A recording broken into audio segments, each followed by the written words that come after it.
काय वाटतं येणाऱ्या काळात दोन्ही राष्ट्रवादी विलीन समजात एकत्र येणार आहे अशी चर्चा देखील सुरू आहे. तो निर्णय वरच्या पातळीवरचा आहे, तो काय माझ्या आणि नजीब आणि परांजपेंच्या पातळीवरचा नाही आहे.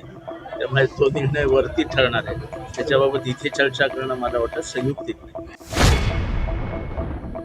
काय वाटतं नेता गेला मोठा महाराष्ट्राचं मी पहिल्याच दिवशी सांगितलं, खूप खूप खूप मोठे नुकसान झाले. त्यांच्या इतका तडकाफडकी नेता, निर्णय घेणारा, त्याची अंमलबजावणी करणारा नेता महाराष्ट्रात मी तरी 40 वर्षात बघितलेला. आणि त्यांची दृष्टी ही अनपॅरलल होती, म्हणजे ती तुलनाच करते, निर्णय घेण्याची क्षमता तुलनाच करते. त्यामुळे प्रशासनावरती एवढी जबरदस्त पकड असलेला, सर्व समाजावरती तेवढाच हक्क दाखवणारा, सगळ्यांची कामं करून देणारा, चालता चालता लोकांना मदत करणारा असा नेता होणे.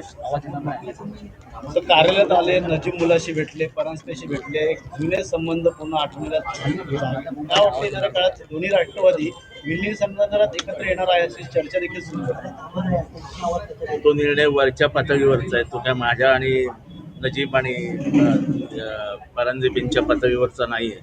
त्यामुळे तो निर्णय वरती ठरणार आहे. त्याच्याबाबत इथे चर्चा करणं मला वाटतं संयुक्तिक नाही. बैठका देखील काही झाल्या होत्या, काही व्हिडिओ देखील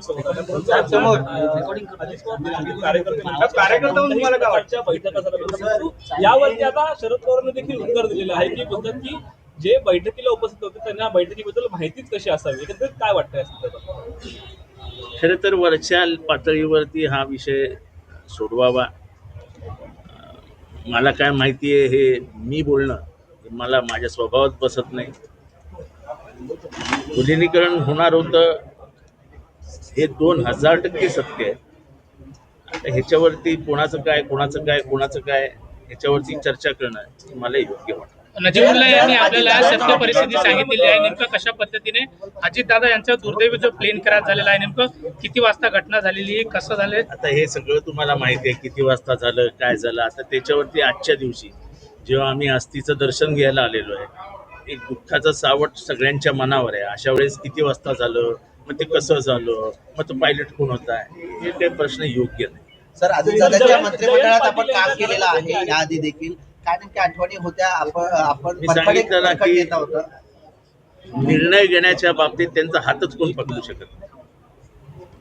मला एकदा टीव्ही वरती खडसे साहेबांचा माझा वाद चालू असताना खडसे साहेब म्हणाले की एक फाईल त्यांनी 3 दिवसात कशी काय सही केली. म्हटलं 3 दिवसात केली? अजितदादा कुठेतरी चुकलेले दिसत आहेत. म्हटलं ही फाईल त्यांनी 3 तासात सही करायला पाहिजे होती. ते म्हणजे फायलींचा निपटारा, फायली थांबल्या आहेत, असं अजितदादांच्या बाबतीत मंत्रालयात कधी घडलंच नाही. सर, जयंत पाटील सोबत एक बैठक पार पडली होती त्यांच्या निवासस्थानामध्ये. त्या बैठकीत तुम्ही देखील उपस्थित अशी चर्चा सध्या सुरू आहे. काही गोष्टी गुप्त असतात, काही गोष्टी कुठे झाल्या आहेत, कशा झाल्या आहेत, त्याच्यात काय बोलणं झालंय, हे सगळं जनतेला सांगणं हा माझा स्वभाव नाही आणि मी बोलणार. परंतु ती बैठक विलिनीकरणाची कुठेतरी तुम्ही राष्ट्रवादींना एकत्रितता घेऊन तुम्ही माझ्या तोंडातनं कुठलाही काहीही काढू शकत नाही. मी याबाबत काहीही बोलणार नाही. देवेंद्र फडणवीस म्हणणं आहे की देवेंद्र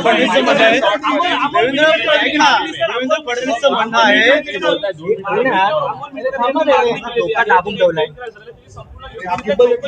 मुख्यमंत्र्यांकडे मागणी देखील केलेली आहे.